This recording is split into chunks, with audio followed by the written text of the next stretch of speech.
Good morning, everybody.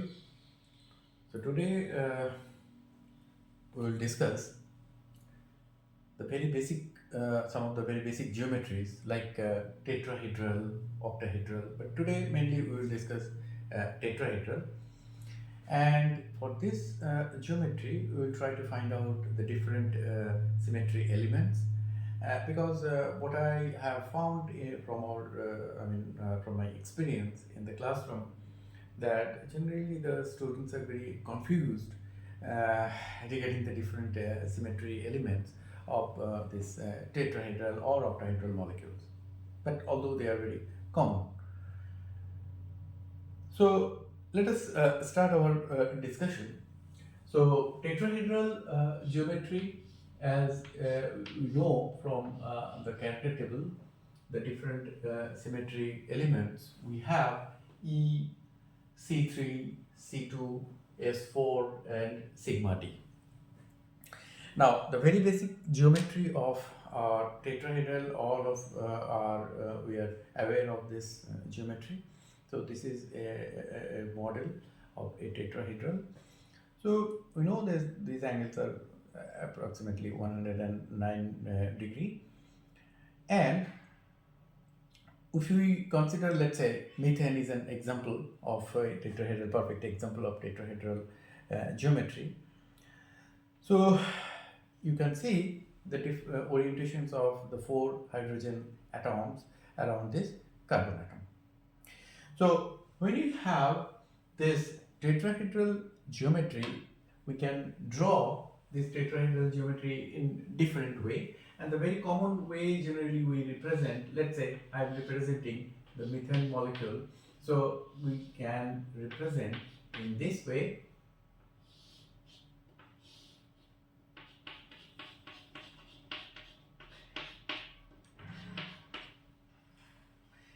This is a very common representation of tetrahedral geometry, and also if we little bit tilt this molecule, then again it will be very convenient to visualize the molecule in this way also.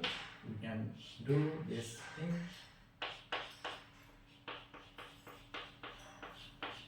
This way. Now, depending upon the different symmetry element, when we will show the symmetry operations on this tetrahedral molecule, some of the geometry will be more convenient to show the different symmetry operations. Another way of representation, this tetrahedral, that what we can do, we can put this tetrahedral molecule inside a cube, and that is more convenient to visualize where the disposition of those hydrogen atoms are inside a cube. So if I draw a cube,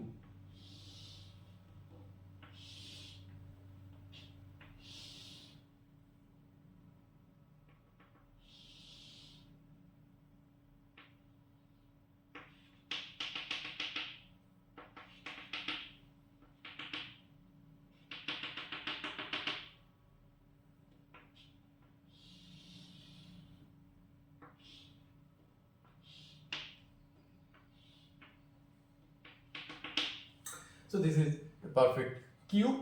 Now if we put this tetrahedral molecule, let's say methane molecule, and let us consider, imagine that this carbon atom is at the very center of this cube, okay, and so we are keeping this carbon in this position, and then let us consider here you have, I'm just giving some name for these different uh, but okay, so these edges or these vertex, A, B, and let's say this is C, this is D.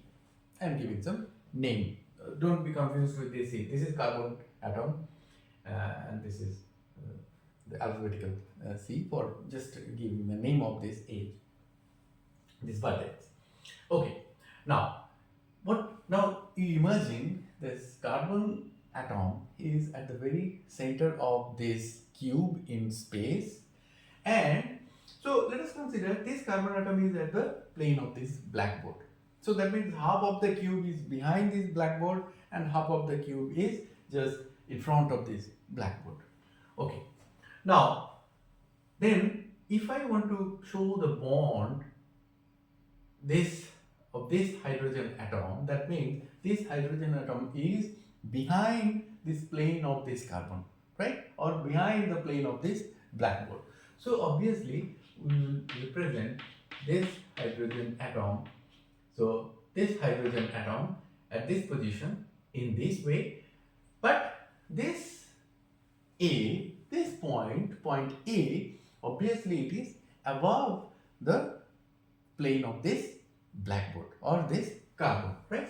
So we will obviously represent in this way. Fine. In a very similar way, you just imagine the structure of this cube. Obviously, this point C is behind this plane, so we will give this kind of notation, right? This kind of notation. We know that this kind of notation is generally used when this is behind the plane of any point, and here we have this point. Okay, so this is the representation of a tetrahedral inside a cube. Now it becomes more convenient to visualize. When you visualize a cube, so you can see that the 4 hydrogen atoms are oriented or disposed in this way, right? Now, before going to the different symmetry elements of this tetrahedral, some of the very basic notation or some of the very basic term we need to learn. So the terms are, the first one is that the vertex.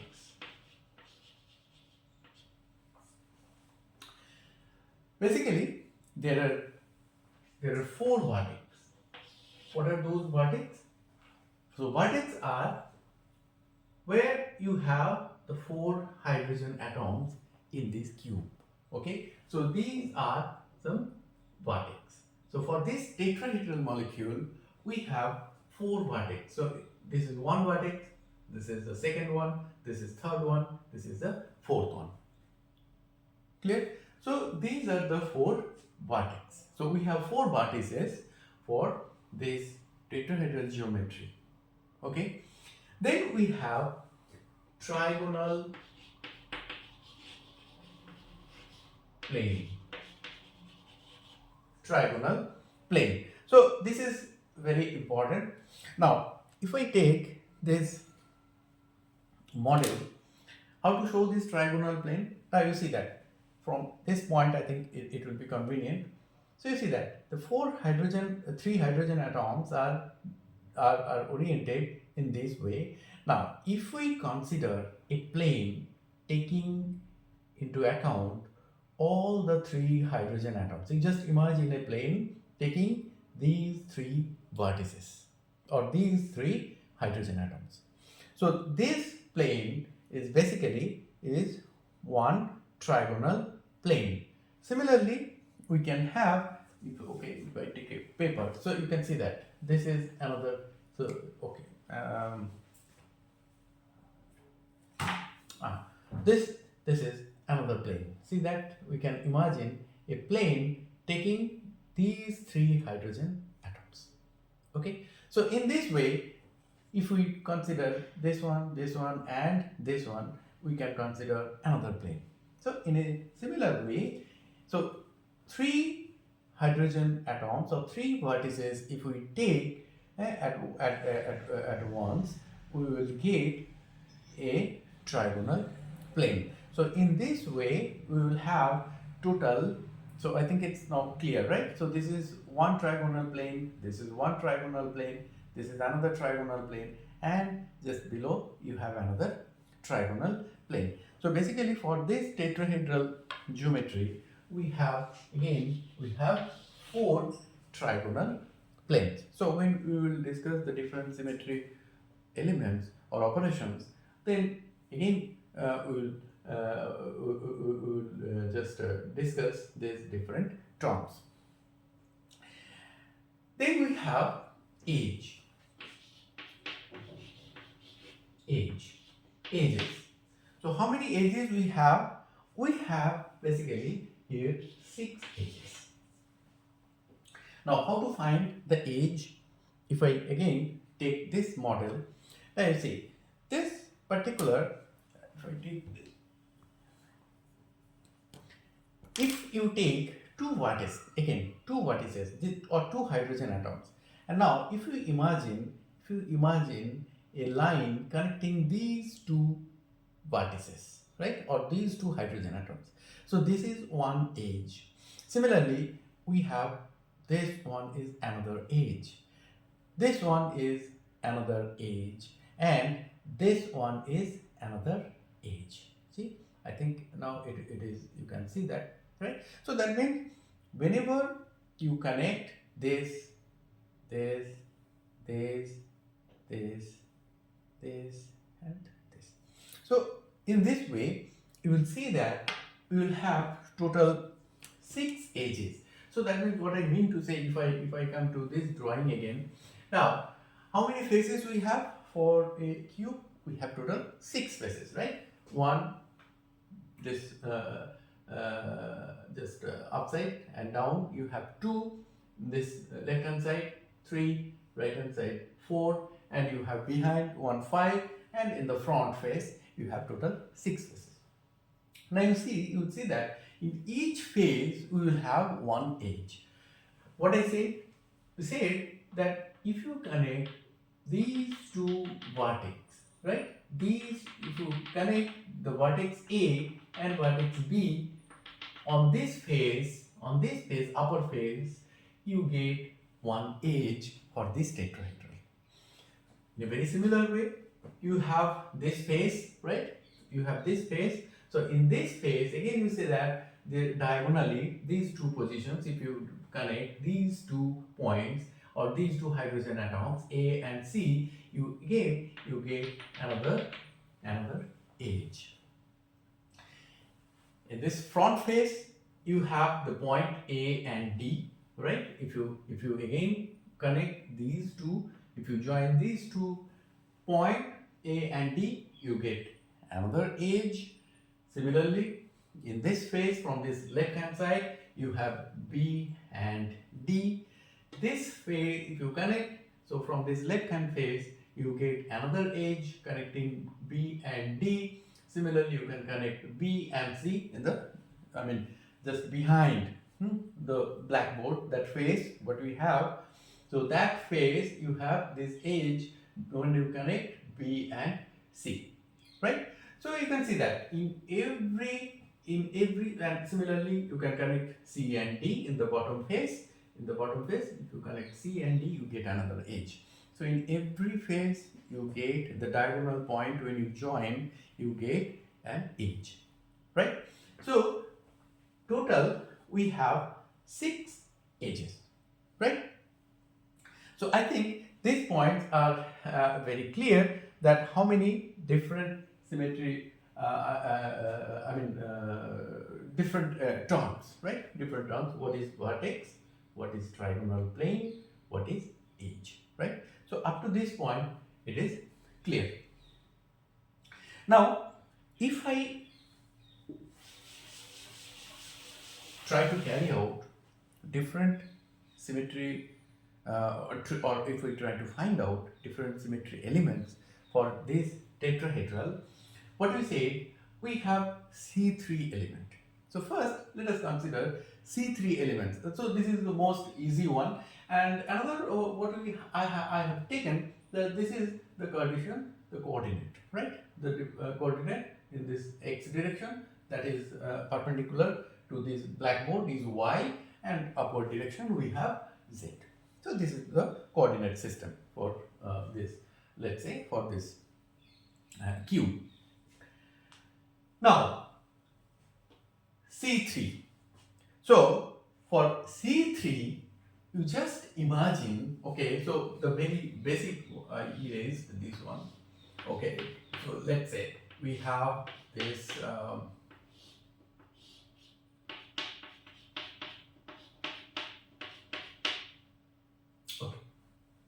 okay, so let's say this is A, this is HB, HC, HD. Okay.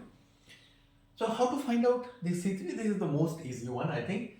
So you just simply look at connect this one carbon and hydrogen atom. So let's say HA and this carbon atom. Now if you consider one axis connecting this carbon and this hydrogen atom, you get one C3 axis. Now you see that if you rotate, these atoms will again rotate 120 degree and they will replace their positions, right? So the very basic idea of symmetry operation, right? We get some indistinguishable structure, and we know that when you get some indistinguishable configuration or structure, we call that kind of things as symmetry operations, right?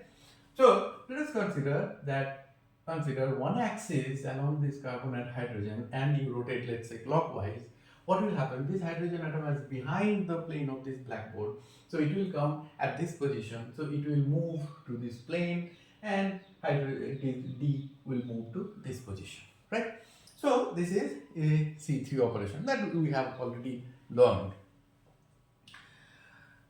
That means we have total 4 vertex, right? So we have total 4 vertex. So vertex means, as already we have discussed, so that means that particular hydrogen atom and carbon atom, if you join and consider one axis, and then if you rotate, you will get one C3 axis. So that means we have 4 vertex. So along each of these vertex, we will have one axis, and that axis will act as C3 axis, right? So why we have this 8 C3 then? So that means we have got 4 C3, right? So we have got 4 C3 and then 8 6. So C3 total 8 symmetry operations. So another one is obviously this 4 C3 2, right? So we know that C3 is symmetry element, but C3 1 and C3 2 are the 2 symmetry operations. So that means 4 C3 operations, 4 C3 2 operations. Total we have 8 symmetry operations, right? So this is one symmetry operations, and if we carry out this symmetry operation, okay, so better, okay, I will erase this, and again I will try to show you the symmetry operations inside this cube, so it will be more convenient to visualize this thing.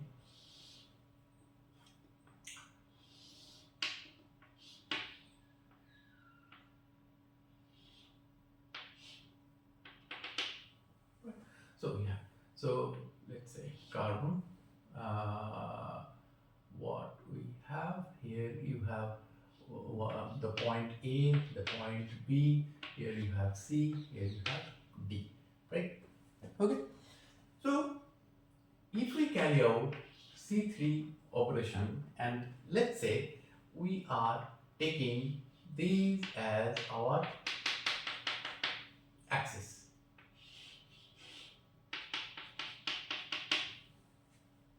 this one as our axis. Okay, so let us consider this C and this hydrogen atom at this point A is one C3 axis, and if you operate a C3 operation, what will be the position of these atoms or these points? Let us see how it moves.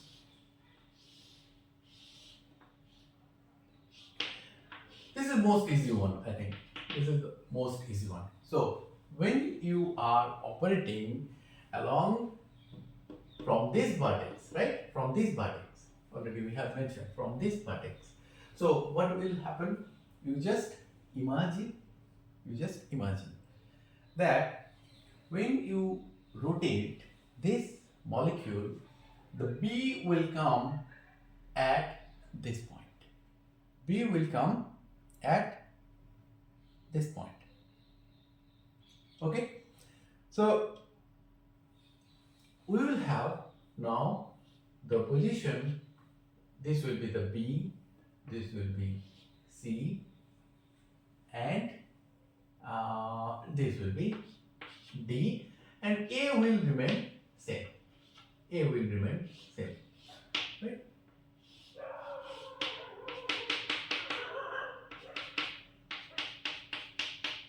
Now this will be the new position for the hydrogen atoms, right? So this is one C3 operation along this carbon and this particular vertex A. Okay. So similarly, you can try the other different other three C3 axis. You can find out, right? So along this bond, along this bond, or along this bond, and you can try it. Okay. And similarly, as you know, the C3 means, again, if you carry out another C3, okay, let's try. If you carry out another C3, that means we are performing basically C3 2. So let's see what happens.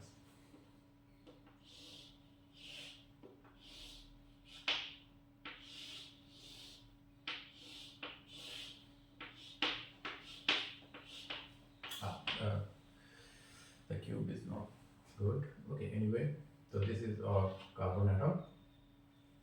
So again we are doing another C3. So now again B will come here, C will come at this position, and D will come here. A will remain the same. Okay, so that means from this point, if you carry out C3 2, you will get this configuration, right? So this is C3 symmetry operations. Okay. So that means for this particular symmetry operations, we need to know the vertex. Okay. So through each vertex, we will have this symmetry operations, C3 symmetry operations. Fine. Now, again, I will draw the cube very quickly.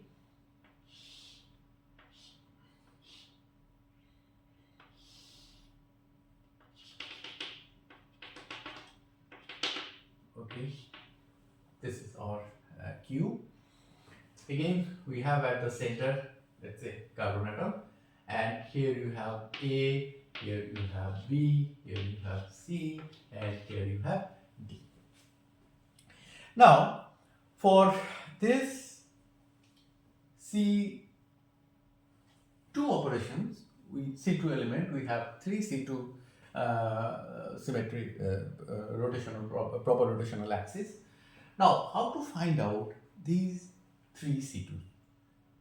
So for this, again, if I just connect these points, different points, we have this thing, right? Now, how to find out this C3? For this, you find out the age. So we have this age, let's say, for this phase, we have this age, right? If you connect AB, already we have learned, if you connect AB. And the midpoint of this age, or midpoint of this phase, right? Whatever you take, if you consider a line along this, if you consider a line like this or axis like this, so this axis is basically going through the midpoint of this age and through this central atom, carbon atom. So that means this point is basically, again, it is going through the midpoint of the lower face. So upper face and lower face. Okay. So you can see that it is basically bisecting this angle AC, or I think let us consider this central atom as O. It will be more convenient because it will be confusing. 2 times C I am writing. So let's say this central atom as O. So AOB, this particular angle AOB, through bisecting this angle, if you consider one axis, which is basically going through the midpoint of the upper face and the midpoint of the lower face and through this central atom.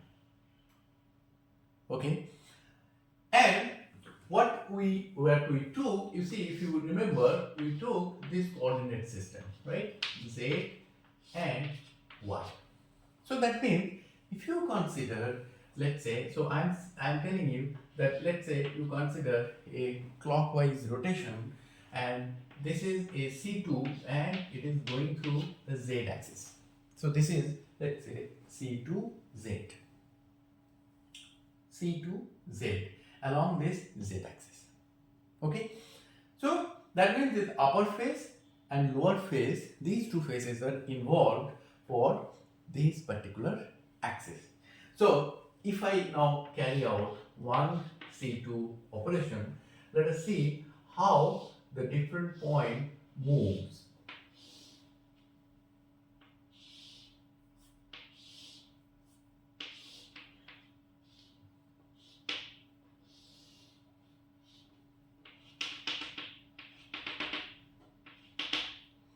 O, the midpoint, how they will move? C2, that means 180 degree. So 180 degree, these 2 points will interchange their position. So it will come here, B will come at this position, C will come here, D will come at this position. Okay, so again, if you in a similar way, you just connect those points in a very similar way, then you see that whatever we have done, this is indistinguishable. These two structures are indistinguishable in the same positions. The atoms are there, right? But already we have done C2 symmetry operations, and what kind of C2 it is? It is C2Z. So, in a very similar way, you have other two opposite faces, right? In the x direction, so that means this right hand side face and the left hand side face. Now you just imagine this edge at the midpoint of this edge or at the midpoint of this face, and again through oxygen atom, and it is going through the other opposite face, right? So if you consider an axis like this, it will be your C2 x axis, and similar way another axis from this direction to the just penetrating this blackboard, right? The perpendicular to the blackboard. So this is another C2, and that is basically C2Y, right? I think it's clear.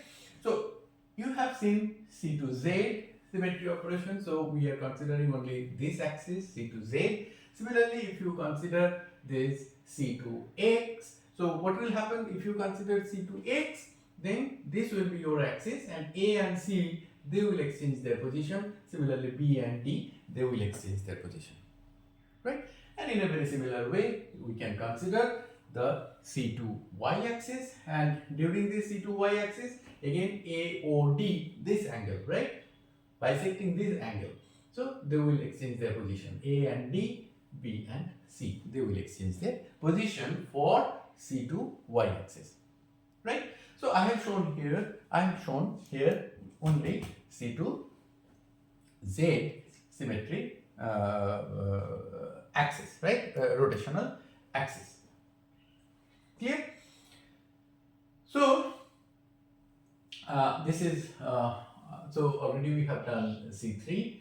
Now we have done this C2 symmetry operations, and now if we consider another one, what we have, that is 4 axis is 4. Generally always students are always in trouble when to find out some improper rotational axis. So in this case we have is 4, and that is 4 is basically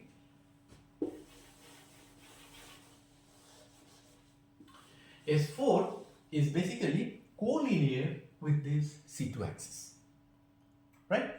So collinear with the C2 axis, so already we have said that we have 3 C2s, one C2Z, C2X, C2Y, right? So along the three Cartesian coordinates, we have three C2 axes. In a very similar way, S4s are also along these three Cartesian coordinates, x, y and z. And what I said, this is collinear with those C2 axes. So we consider as, so this one we consider as C2z, right? So now if we consider one S4 and S4, let's say again we have S4 axis with this one. That means what you have to do? We have to rotate along this axis is C4, right? C4 rotation, and then a plane perpendicular to this C4 axis, right? So that is basically S4. We know that, we have learned. So let us first consider that for S4 operation, so S4 operation, that means we have to first perform C2. Okay, so let's say I am doing step by step.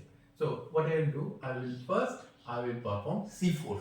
Okay, so let us consider, let us perform C4.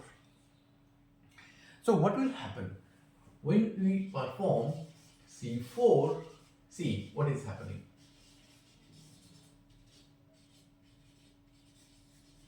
C4.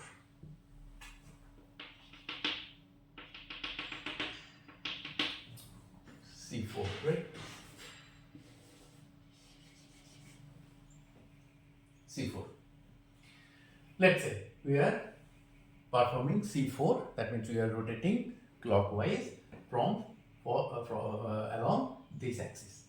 So C4 means 90-degree rotation, right? So point A will come right hand side. So here A will come at this point, B will come at this point, C will come at this point, and D will come at this point. Is that clear? D. This is a symmetry, C4 axis of rotation. So what I say, so this is a C4 axis. Now we have to imagine a plane perpendicular to that C4 axis. Now you just imagine a plane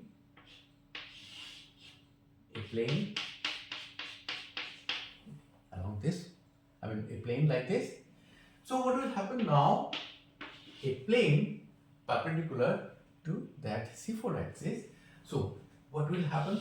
Again, if I draw,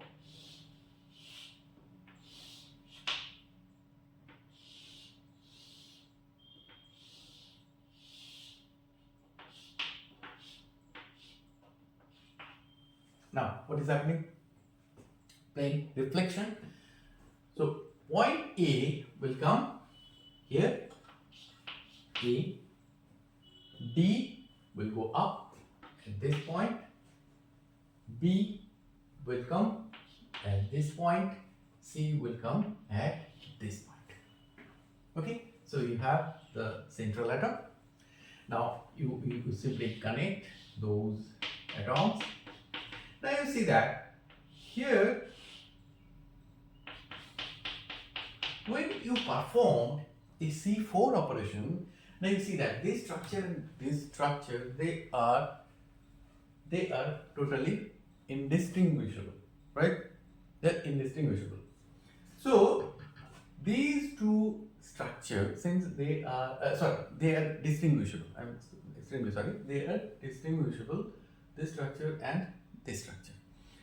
We have performed C4. That means there is basically no C4 axis present. But we are taking one C4 axis. After that, when you reflect, now you see the final configuration. This final configuration, and now when you compare with this initial structure, they are indistinguishable. So that means whatever we have done, this we will call as C4, right? One time C4, S4, one time C4, then a plane perpendicular to this C4, a reflection. So this is ultimately a C4 operation. Sorry, this is ultimately an S4 operation, right? So this is S4 1. Basically it is S4 1, right? So in this way, if you perform along this axis, just you stick to this particular axis. That means C4, if I write down, let's say Z, C4 Z, it's basically Z direction, from this coordinate. So this S4, when you are considering this C4Z and then sigma, so you have basically S41. Now if you perform this S41 and then if you continue to do this S42, S43 in this way, you will find that S43, that basically gives you another unique symmetry operation, right? And here what I said, that means one particular axis gives you two improper symmetry operations. One is S41, one is S43 along this Z direction. Clear? Similarly, if you consider the X direction, C2, already we have done, just along this X direction. Again, if you consider one C4 axis along this X direction, and then you perform the similar kind of work, what you will find? You will find another S4, and what I said, one S4 will generate two symmetry operations, S41 and S43. Another one is this direction, right? So that means three coordinate directions will give you three S4 axis, and each S4 axis will generate two symmetry operations. So that's why you have total 6 S4. Is that clear? Why it is total 6 S4? S4 1, and another unique operation, if you carry out this thing, you will see that only S4 3 will give you some unique operation. Okay. Fine. What else? Another one we have left with this sigma d. So sigma d means we know that sigma d is basically a plane which bisect two C2. Okay. So it bisects two C2, right? So let us see how it bisects two C2.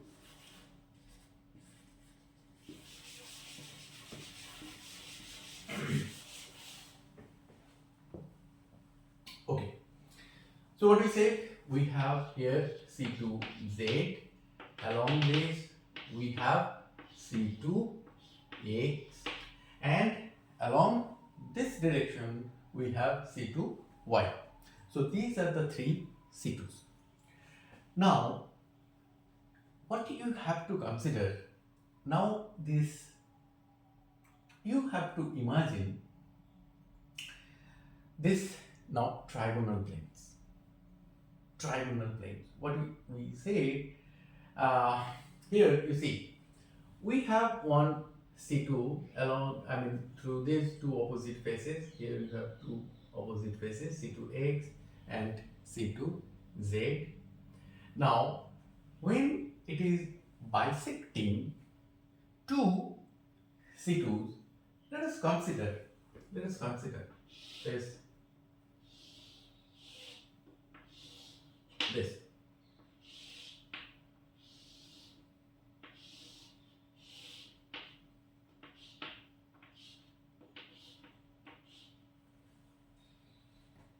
Okay, so sigma d means you simply consider a plane bisecting two C2s. Now what is that plane? The plane basically going through these, you just,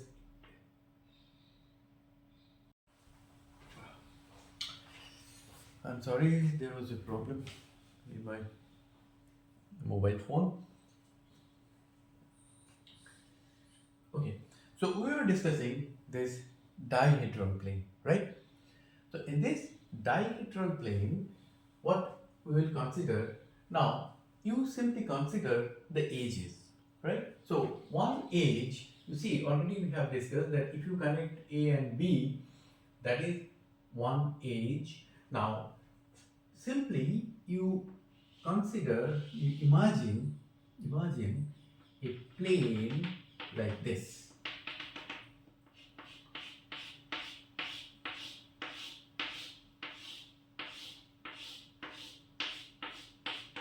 I think you can imagine the plane, right?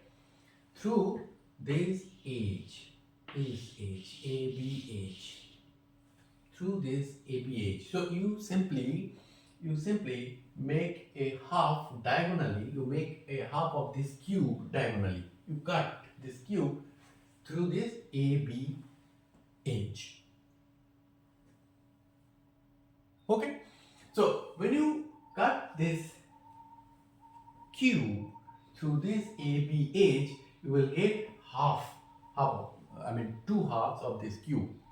So when you imagine this kind of plane, which is basically through each edge, right?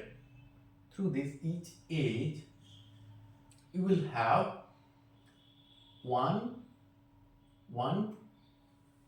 sigma t. Okay, you have one sigma t. So now if you see, in each phase you have one edge, in each phase you have one edge. So this phase you have a C edge, in this bottom phase you have CD edge, in the front phase you have a D edge, in this phase you have BD, and in the behind that phase you have BC edge. So through each edge, if you consider a plane, now what happens? You see, this particular plane basically bisect what we said. We have C2, right? What kind of C2? You have C2, you have C2x, you have C2y perpendicularly. So from this face you have C2x, from this face you have C2y, right? Perpendicularly.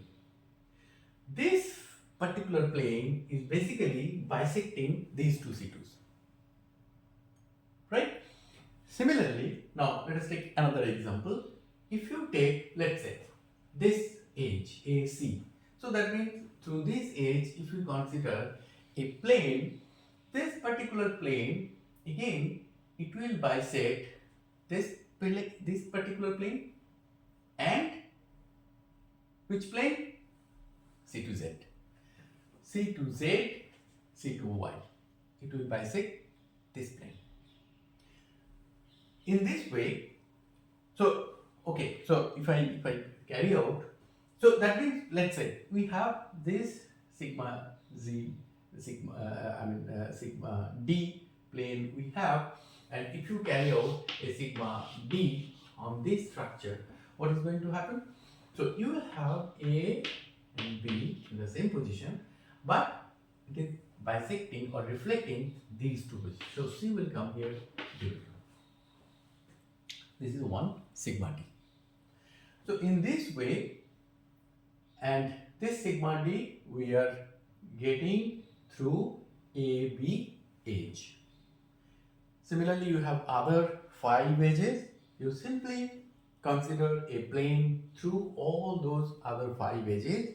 You will get all the other 5 sigma Ds, right? So total you have 6 sigma Ds, and accordingly you can, I think now you can carry out your symmetry, all the symmetry operations associated with this tetrahedral point group. Okay. So thank you very much.